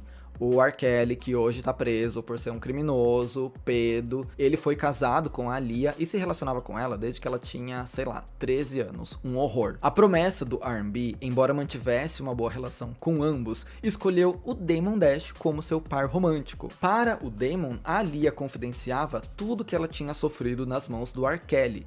Poucas pessoas sabiam disso, ela nunca tornou nada público, mas o Jay-Z, que fazia parte desse círculo íntimo, também sabia. Eis que, em um acidente muito suspeito, a Aaliyah morre numa queda de avião em 2001. Tudo em volta dessa morte é uma bagunça. A Aaliyah tinha gravado o clipe de Rock the Boat nos Estados Unidos, mas por algum motivo a produção não tinha achado bom o suficiente e pediu para que ela fosse para as Bahamas gravar mais cenas. Na volta, o Lenny Kravitz mandou um jato particular buscar a diva do R&B. E por algum motivo misterioso, apenas a equipe da produção voltou da viagem no jato. A Aaliyah pegaria outro voo junto com o equipamento de filmagem que estava causando sobrepeso na aeronave e preocupando todos sobre a segurança dessa viagem. A cantora estava tão nervosa e insegura de entrar nesse avião com sobrepeso que ela precisou tomar um remédio da sua equipe para ficar mais calma. De acordo com um dos funcionários que estava carregando as malas até o avião,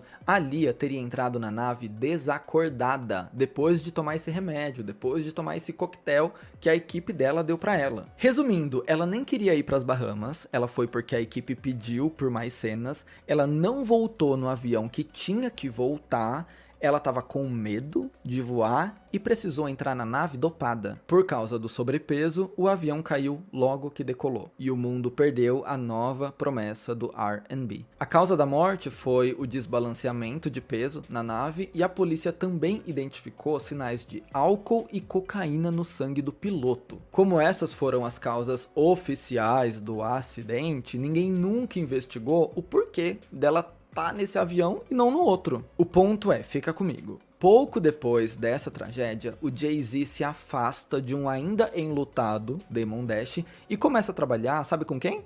Com o R. Kelly, cujos crimes ele já estava bem ciente. Essa foi uma traição horrorosa contra o Damon, que foi o único a estender a mão e ajudar o Jay-Z lá atrás. O Damon então vendeu as suas ações na Roc-A-Fella, a gravadora que ele tinha feito para lançar o Jay-Z, e aí o marido da Beyoncé construiu o seu império até ter a Roc Nation atualmente. Tá, Fefo, mas onde essa história cruza com a história do Diddy? No assassinato do Tupac. O Tupac era um dos maiores nomes do rap, sem dúvidas. O assassinato dele é muito misterioso e segue sem explicação até hoje. A gente sabe que o Tupac estava num carro quando uma gangue parou no carro do lado e atirou. Sabemos disso. Sabemos a pessoa que puxou o gatilho. Mas nunca foi bem explicada a motivação de tudo, se teria mais alguém envolvido nisso. E há tempos, o Tupac já dizia em entrevistas que pessoas estavam tentando tirar ele de cena, dando a entender que ele estava falando do Diddy e do Big, do B.I.G. Meses depois da morte do Tupac, o Big também foi assassinado numa circunstância muito parecida. De repente, os dois ex-amigos, rivais, grandes nomes do hip hop estavam fora de cena. Aí surge um nome despontando na corrida pela coroa do novo hip hop: o Jay-Z. Agora, ligando os pontos, as pessoas começaram a perceber que talvez tudo esteja relacionado. As mortes suspeitas nos anos 90, as pessoas que se beneficiaram com isso, etc, etc, etc. Será que o Jay-Z sabia de todos os podres do Diddy e era cúmplice na história porque ele também se beneficiava disso? Não sei, mas é por isso que tem muita gente dizendo que depois do Diddy, o próximo a cair vai ser o Jay-Z. O Jay-Z teve uma relação muito próxima com o R. Kelly e com o Diddy. 2 cantores que caíram com as acusações mais monstruosas possíveis. Será mesmo que o Jay-Z era um cristal lapidado no meio desses monstros? E para esse vídeo não ter 3 horas de duração, eu não quero me prolongar muito em todas as teorias da conspiração que envolvem o Jay-Z, mas vocês pediram muito para eu explicar uma em específico: a contratação da Rihanna. E toma cuidado com as fake news aqui, tá? Porque tem muita gente usando termos pesados para descrever o que aconteceu. O que houve foi, a Rihanna foi para os Estados Unidos enquanto ainda era menor de idade, sem os pais, para ter uma reunião de negócios com o Jay-Z. E de uma forma muito leve, eles disseram que mantiveram ela no escritório até 3 horas da manhã para convencerem ela a assinar um contrato. Não dá para dizer que crimes foram cometidos aqui, mas a gente pode combinar que é no mínimo estranho e meio manipulador ter uma reunião importante dessas com uma menor de idade, desacompanhada de um responsável e precisar de tantas horas assim para convencer ela. Mas é isso que a gente sabe. E aí, dando um salto para as teorias, tem gente dizendo que a Rihanna foi vítima de tráfico, que ela foi arrastada para os Estados Unidos. Aí a gente parte para a especulação do negócio. E sabe o que é que tá pesando pro lado do Jay-Z? Muita gente que expôs o Diddy na internet também falou sobre o Jay-Z saber de tudo. E embora a gente esteja falando sobre teorias aqui, essa galera tá acertando muita coisa que tá caindo nas costas do Diddy. Então, talvez eles estejam acertando mais uma queda que vai rolar em breve. E as coisas não tão boas pro Jay-Z essa semana, tá? O cara deve estar uns meses sem dormir já. Nesses últimos dias, saiu um blind item de que ele teria se encontrado com um advogado criminal e um advogado de divórcio recentemente. Blind item, eu não sei a veracidade, muito provável que seja mentira, mas se for verdade, ele já tá se preparando pro pior, né? E como se não bastasse, ele ainda precisou escutar poucas e boas da Nicki Minaj no Twitter. A rapper fez um desabafo lá nas redes sociais depois que o seu nome foi citado pelo empresário Steve Stout, que alegou que ela não assinou um acordo depois da venda do Tidal, sei lá, em 2021.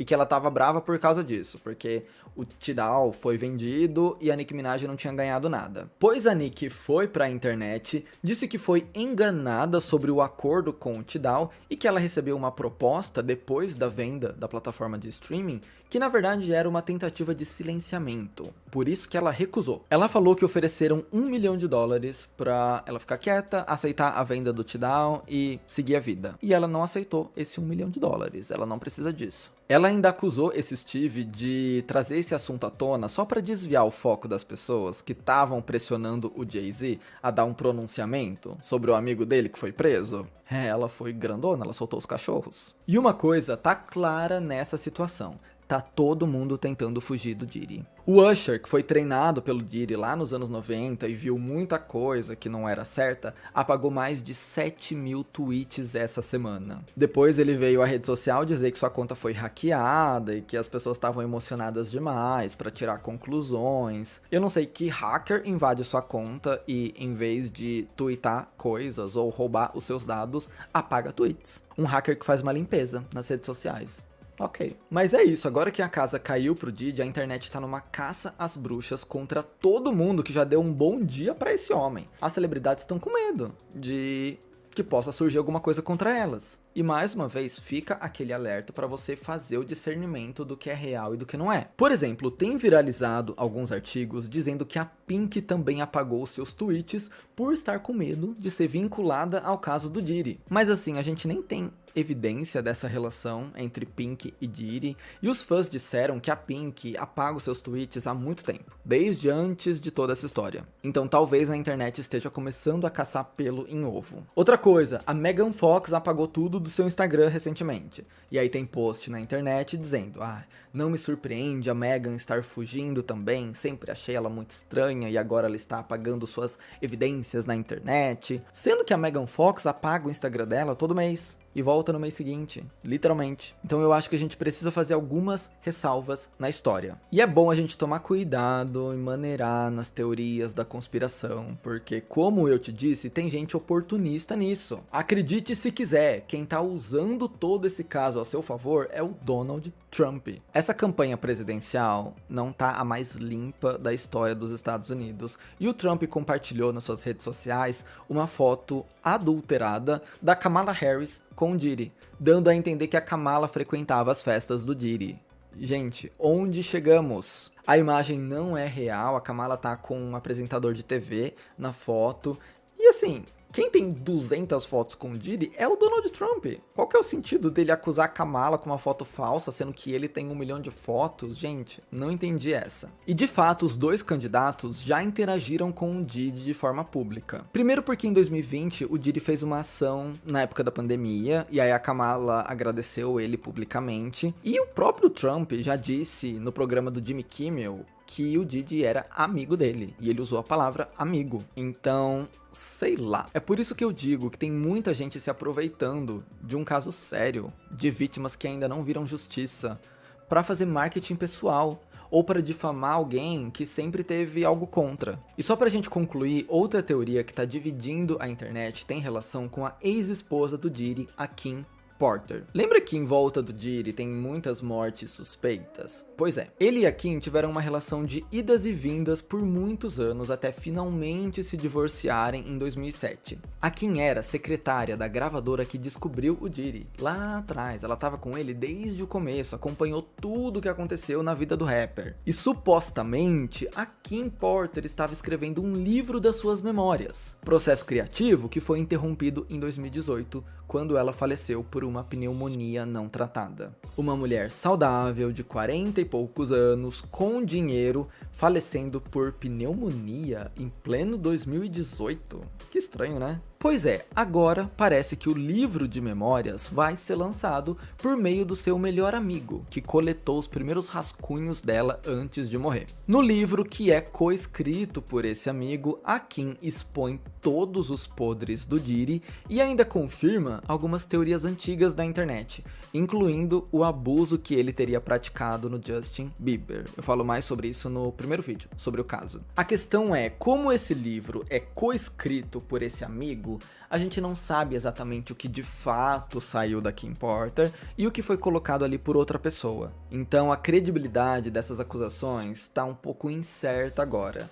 Assim como a teoria de que a Kim Porter foi silenciada para não lançar esse livro. Esse é um anexo a toda essa treta, é uma coisa que está orbitando a polêmica, mas ainda não tomou forma, porque são muitas dúvidas. P. Diddy foi preso na última segunda-feira, 16 de setembro, por acusações de tráfico sexual e agressão. So what are your thoughts on all the his celebrity friends that announced those allegations and were like, this is false, and they were saying, yeah, should they speak up now? Stevie J should be charged. Mary J. Blige should also be charged. Jennifer Lopez should definitely be charged. Jay-Z should be charged. Rick Ross should be charged. Usher should be charged and tried with him. Off of Justin Bieber alone.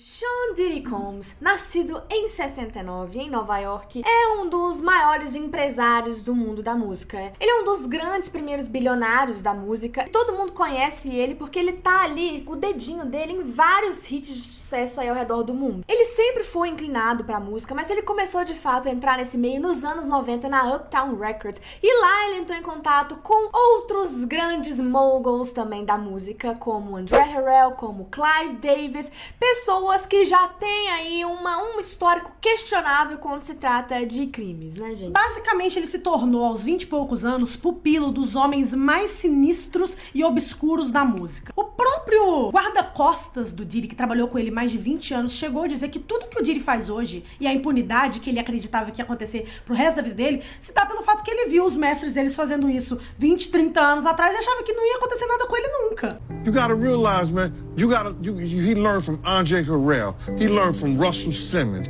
he learned from Clyde Davis. You understand? When those people, they were heavy into the drugs.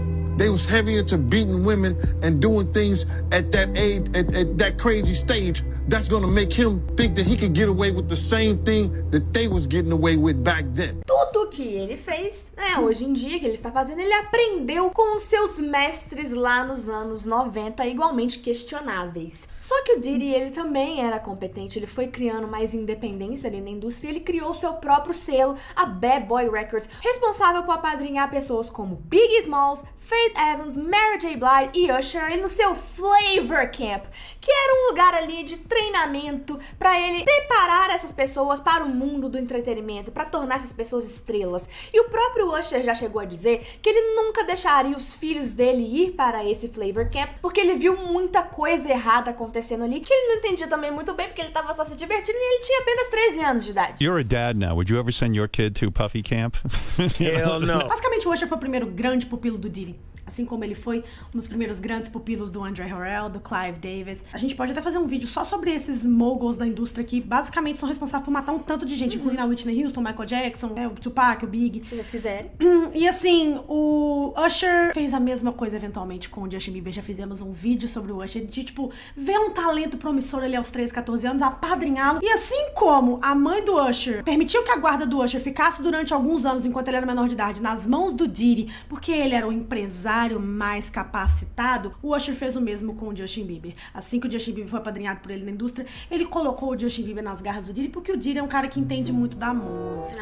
E o acampamento do Diddy é muito bom pra nutrir novos talentos. Exato, ele é um cara influente, entendeu? Ele é um cara que sabe treinar um jovem talento para se tornar uma grande estrela, não é mesmo? Só que hoje nós sabemos que tudo isso era uma grande falácia e anos e anos e anos e anos e anos se passaram com rumores extremamente obscuros em volta da carreira do Diddy e como ele chegou até lá. Rumores que iam desde a morte do Pac e do Big, da Aaliyah, a abusos sexuais, a festas opulentes que eram retratadas na mídia como, tipo assim, piada e coisas do tipo, mas que na boca pequena, como você sabe que eu gosto de falar, corria que eram extremamente macabras. E quando a gente vai ler todo o processo, né, gente, que os alços processos estão aí pra todo mundo ler agora, e a gente leu tintim por tintim, a gente ficou extremamente horrorizado. E, gente, o processo tá gigantesco, a gente leu ele todo, a gente tá trazendo as melhores informações aqui pra você, porque tudo tava em inglês, e olha, se não fosse a ajuda do Cambly na nossa vida, você sempre pergunta pra gente por que a gente vive falando inglês. Gente, uma das maiores ferramentas que a gente tem atualmente no nosso trabalho é o Cambly, e a gente quer apresentar eles pra vocês rapidinho, porque vocês vão amar. O Cambly é uma plataforma online pra você aprender inglês conversando com nativos, tá, gente? Você pode aprender a qualquer hora, em qualquer momento, 7 dias por semana, 24 horas por dia, o momento que você puder aprender. Vocês sabem que eu fui professora de inglês durante 10 anos e eu não indicaria um produto que eu não confio. E o que eu acho mais legal e o diferencial do Cambly é que tem um teste grátis de nivelamento que você pode acessar no site deles, no link que a gente vai colocar na descrição aqui embaixo, o nosso link Cambly para os nossos seguidores, e vocês podem fazer um teste rapidinho para vocês entenderem o nível que vocês se encontram no inglês. É maravilhoso e a gente vai fazer aqui para vocês verem como é que é. O teste, gente, é muito rápido, é muito simples, demora menos de 5 minutos e é um teste oral para você entender aonde você está na sua habilidade de fala no inglês. Eu acho que isso é o mais difícil para um aluno. Ele geralmente não sabe onde se colocar e onde que ele começa, e isso acaba gerando o quê? Aquela dúvida, e a galera fica paralisada e não inicia o estudo em inglês. E olha como é que é fácil o teste deles. Ó, a primeira pergunta tá aqui. Describe your favorite place to visit. What is it like there? Então tá pedindo pra eu descrever o meu lugar preferido pra visitação. Aí eu clico no microfone pra começar a gravar. So my favorite place to visit will probably be right now my parents' house in Rio de Janeiro. I really love the beach. I really love the city. My family from my mother's side is from there, so I really like it when I'm there. I feel like I'm home. It's like a home away from home right now. Confirmando a minha resposta. Aí o legal é que eles já te mandam um feedback na hora. Como é que você pode melhorar ainda mais em cima de se você já é bom? E se você começa do zero, eles te dão dicas de como começar, é muito maravilhoso. A próxima pergunta é: What kinds of exercise do you do? Do you enjoy exercise? E perguntando quais são os tipos de exercício que eu gosto de fazer. I really like to go to the gym. I go to the gym every day. I like to do some walks outside. I have a park here in front of my house, so I like to go there to walk, to see the trees, to see people. That's what I like to do most of the time. É muito importante para você iniciar o estudo da língua inglesa saber exatamente aonde você está, se você é iniciante, se você é intermediário, se você é avançado, para exatamente você começar do lugar certo para você não perder seu tempo e também aprender com mais facilidade. Então é muito top que na hora que você conclui, lá, intermediário, gramática, vocabulário, coerência, ele te dá o seu nível. Eu acho que o diferencial maior do Cambly é isso, que você mesmo pode ver onde que você tá e a plataforma vai te ajudar a enxergar melhor as suas necessidades, Exato, entendeu? então já começa hoje a aprender inglês, clica nesse link que tá na descrição desse vídeo e começa a fazer o seu teste grátis de conversação para você poder avançar, seja por lazer, seja para preparar para aquela viagem que você quer fazer, seja pro seu trabalho que você precisa aprender inglês. Só comece a aprender e melhore a sua vida.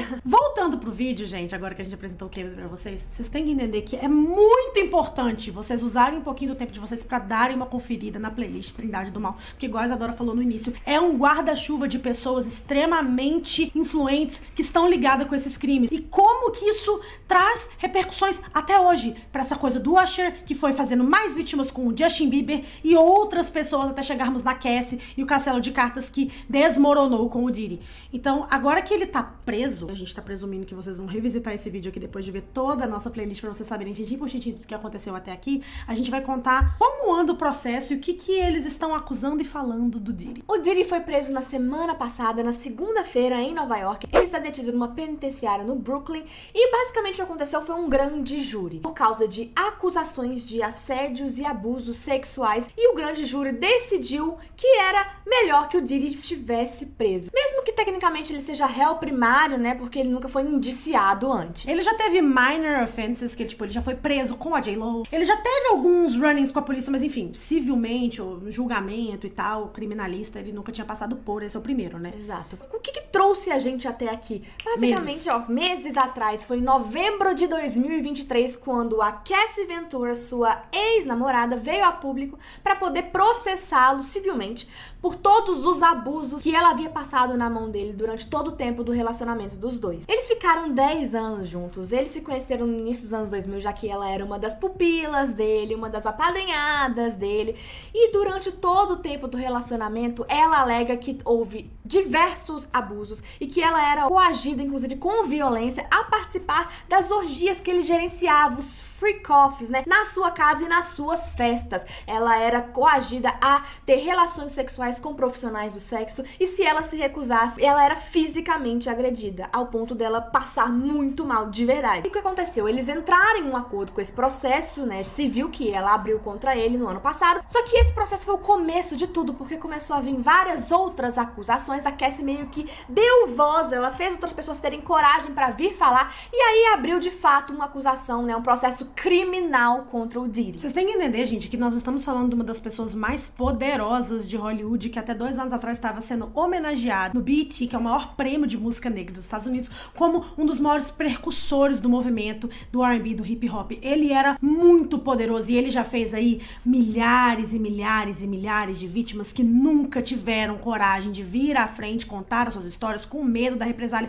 porque ele não só chantageava as pessoas para estarem fazendo parte dessas freak-offs, como ele também ameaçava de tirar várias coisas dessas pessoas, como poder aquisitivo, destruir a carreira dessas pessoas, e ninguém tinha coragem de fazer nada, porque você vai fazer alguma coisa com um dos homens mais poderosos de Hollywood, você não vai, entendeu? Só que a Cassie, por ser parceira dele durante 10 anos, ter sido parte da Bad Boy Records, ter sido uma pessoa que trabalhou com ele, não só teve um relacionamento próximo amoroso, ter falado isso, e aí que entrou o primeiro erro grotesco do Diddy, né, que ocasionou o momento que a gente chegou agora, dele ter feito ela assinar um NDA, que é um Non-Disclosure Agreement, né, tipo um contrato de confidencialidade, e ter arcado com despesas pra um acordo. Ou seja, quando a galera descobriu que ele pagou a Cassie pelo silêncio dela, a galera ficou com a pulga atrás da orelha, tipo, esse cara tá falando que ele tá sendo vítima da cultura de cancelamento, que ele não fez nada, mas por que ele pagou ela? Por que ele pagou pelo silêncio dela? Mesmo que um acordo pra uma vítima seja mais favorável do que ela tentar brigar por uma justiça que ela nunca vai ver. Aí a galera começou a ir mais atrás, porque a gente sabe que o nome dele ronda em teorias conspiracionistas de morte, sexo e tráfico de pessoas desde os anos 90, e aí eles descobriram que ele tinha muitos laços com a força americana, policiais,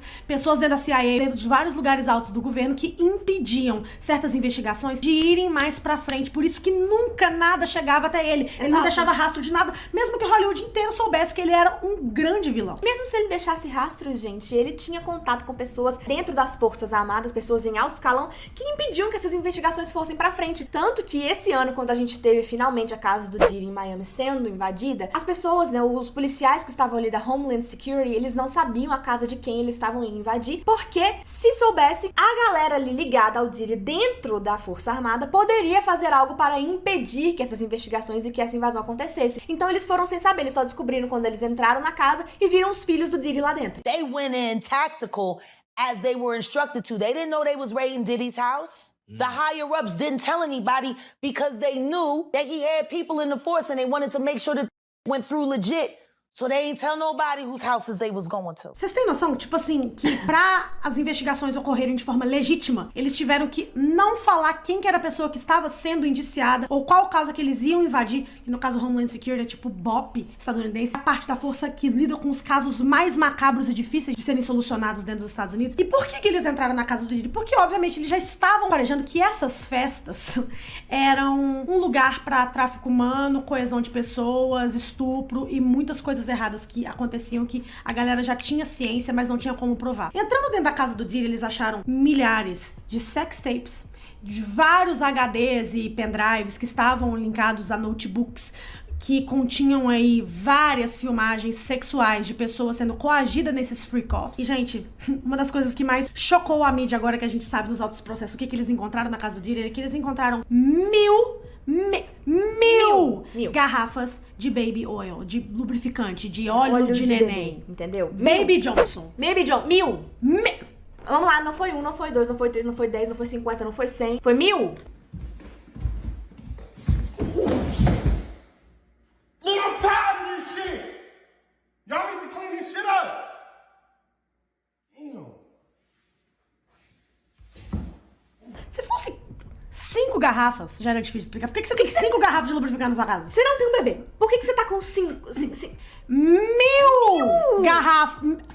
Não foi. Isso foi 1000. 1000. O que você faria com 1000 lubrificantes, gente? E é porque algo estava acontecendo ali, né, gente? Junto com esses 1000 lubrificantes, encontraram ali as sex tapes que ele tinha gravado dos freak-offs, das festas, que eles chamavam essas festas e essas orgias que eles faziam de freak-offs. E muitas vezes, sim, algumas pessoas participavam porque eram outros estupradores e outras pessoas que faziam coerção sexual. Por livre e espontânea Por livre e espontânea vontade, tipo Cuba Gooding Jr. e os amiguinhos do Diddy. Só que outras pessoas que estavam participando das freak-offs eram vítimas, que eram coagidas a estarem lá. E a gente vai colocar pra vocês aqui o procurador do caso em Nova York, que fez uma coletiva de imprensa detalhando com riqueza de detalhes tudo que rolava nessas freak-offs. The indictment alleges that Combs abused and exploited women and other people for years, and in a variety of ways. As alleged, Combs used force and coercion to cause victims to engage in extended sexual performances with male commercial sex workers, some of whom he transported or caused to be transported over state lines. Combs allegedly planned and controlled the sex performances, which he called freak-offs, and he often electronically recorded them. The freak-offs sometimes lasted days at a time, involved multiple commercial sex workers, and often involved a variety of narcotics, such as ketamine, ecstasy, and GHB, which Combs distributed to the victims to keep them obedient and compliant. As alleged, when Combs didn't get his way, he was violent, and he subjected victims to physical, emotional, and verbal abuse so that they would participate in the freak-offs, and that Combs hit, kicked, threw objects at, and dragged victims, at times by their hair. As alleged, these assaults often resulted in injuries to the victims, which took days or weeks to heal. In addition to the violence, the indictment alleges that Combs threatened and coerced victims to get them to participate in the freak-offs. He used the embarrassing and sensitive recordings he made of the freak-offs as collateral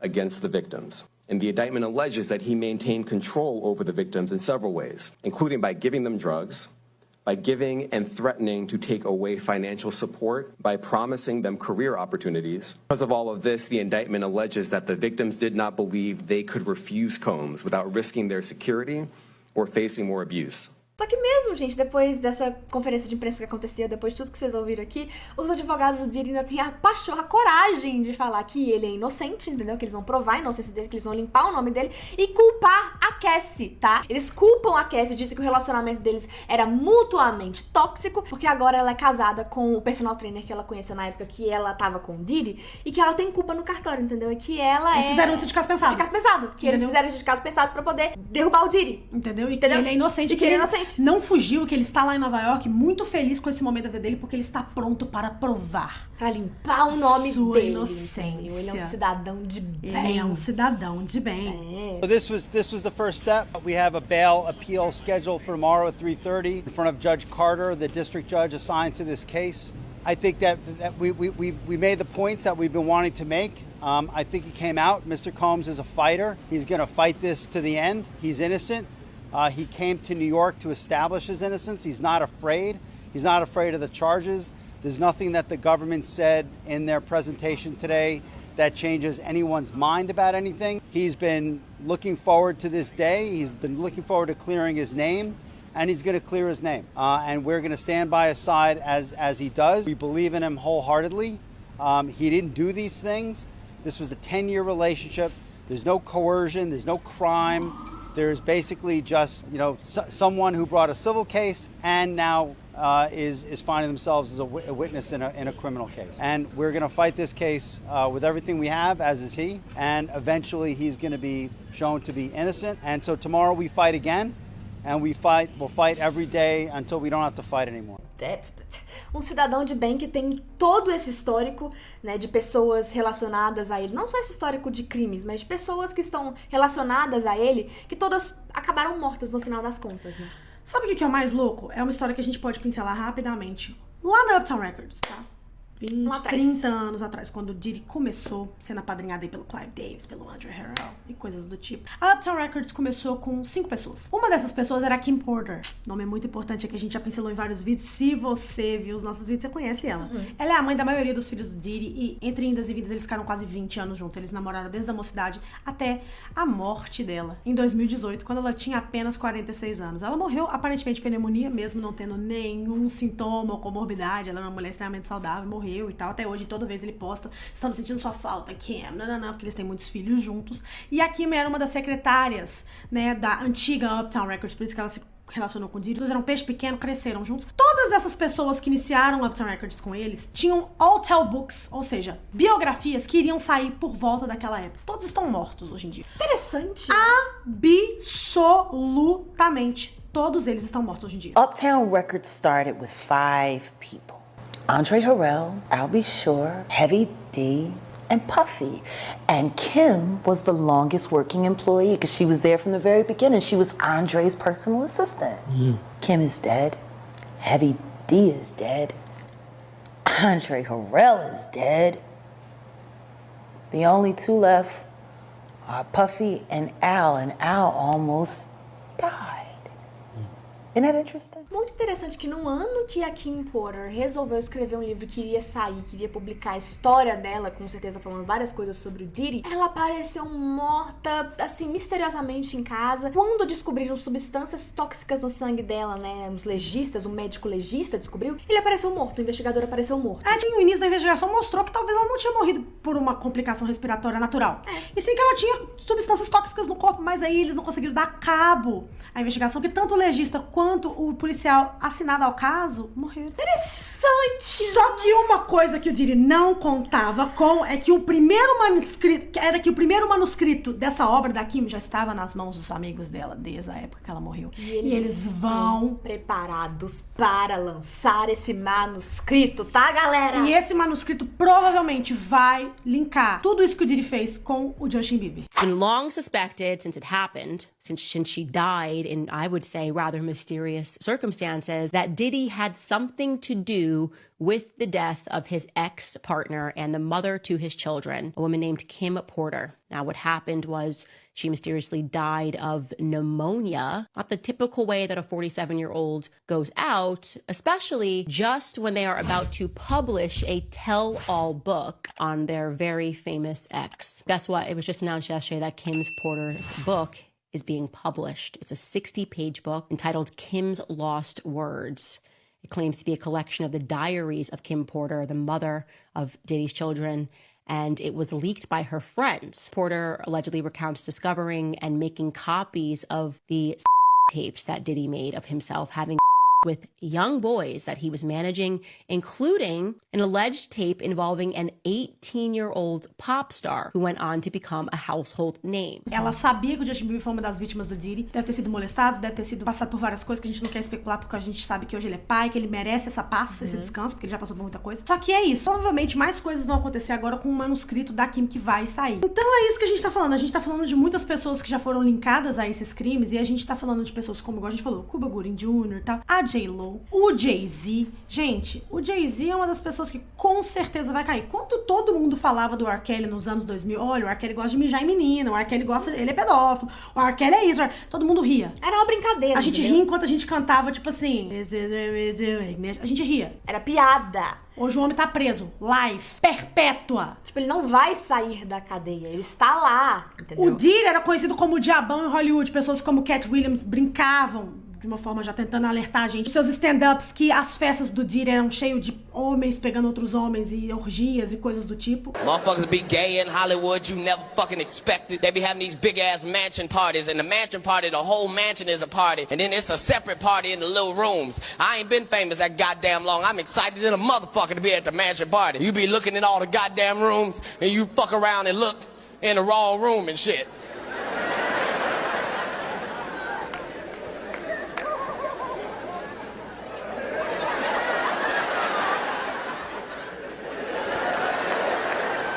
E a gente já sabia que ele era o diabão em Hollywood, não sei o quê. E a galera rindo. O que aconteceu com o Diddy? Oh, meu Deus, tá preso. A Jaguar Wright, agora vamos entrar finalmente aí, né, no lugar pra falar da nossa diva mãe, que todo mundo conhece como uma das pessoas mais talentosas da indústria. Trabalhava próximo do Jay-Z, do Diddy no início da sua carreira. Ela é rapper, ela é cantora, ela é produtora, ela é compositora, já foi backing vocal, já fez featuring com todos esses artistas e descobriu quem eles eram muito cedo na carreira dela e foi blackballed. Ela entrou pro blocklist da indústria, não conseguia trabalhar e todo mundo falou, inclusive o Jay-Z, que ele iria aniquilar a carreira dela e que ela nunca ia ver a luz do dia, ninguém no mundo saberia quem ela é. Ela está falando desse caso há basicamente uns 4 anos e todo mundo tem chamado ela de louca, surtada, invejosa, maluca, invejosa porque ela não conseguiu chegar lá, a carreira dela foi destruída, maluca. Só que, no final das contas, ela não é doida, né? Nem maluca. Interessante que uma coisa que, assim, que a Jaguar Wright já chegou a dizer, só pra vocês terem uma noção do que ela sempre disse, é que nas freak-offs do Diddy, eles faziam um coquetel de várias drogas juntas. Que tinham muitas drogas envolvidas e cada uma era específica pra uma coisa. Quando agora saiu os autos do processo, não é que é assim mesmo? Há uma cara! A Jaguar Wright, se vocês voltarem nos vídeos da playlist, a gente tá falando disso antes mesmo da gente ter acesso aos autos do processo pra saber que era de fato assim que as freak-offs aconteciam. Ela basicamente falava com bom humor e tal, porque ela também, a vida dela foi uma tragédia, porque esse povo tentou golgar ela há muito tempo, então parecia que ela era uma grande maluca, falando grandes anedotas, e ela estava falando verbatim o que um homem de terno, um procurador formal estava falando agora na última coletiva de imprensa sobre esse caso. E é muito louco porque ela já falou várias coisas. Ela já falou sobre a amante grávida do Jay-Z, que foi assassinada por ele e pelo Diddy, a Kathy Coriana White, que a gente fez no último vídeo do Jay-Z, das vítimas do Jay-Z. Ela falou também sobre o fato que a Jennifer Lopez, que apesar de nunca ter sido indiciada por nenhum dos crimes que ela cometeu, provavelmente do lado do Diddy, quando eles eram namorados, porque eles namoraram no início dos anos 2000 durante anos, ela já chegou a falar que a J.Lo tem sim que ser indiciada, porque ela sabe de muita coisa, já cometeu perjúria, porque teve um caso uma vez nos anos 2000, que os dois, né, o Diddy e a J.Lo estavam numa boate, e o Diddy atirou em várias pessoas que estavam na boate, e ela saiu carregando o rifle dele. Eles foram presos aquele dia porque ela tava carregando o rifle pra ele, mas ela não foi indiciada com nada. Ele também não, porque ele sempre teve, que topeira dentro das Forças Armadas, só que ela já cometeu vários perjúrios, né, por causa do relacionamento dela com o Diddy, e nada aconteceu. E aí a Jaguar Wright até levantou algumas coisas do tipo assim, todos os homens que passaram pela vida da J.Lo, nunca quiseram mais nada com ela, falaram mal dela na indústria, menos o Diddy. Pra ele, ela era perfeita. E ele cagou no pau, ele não deveria ter feito isso. J.Lo is just, I don't know. Every man she's been with has said the same thing, except for Diddy. Diddy's the only one that said she was a great girlfriend and how he wish he hadn't messed it up. How is that the only man in her life that had regrets about their relationship and everybody else ran for the hills? Like, it's not nobody noticing that everybody else that's left her, oh, she was too this, she was this, she was that. But Diddy said she was perfect. What happens if you're only perfect for the devil?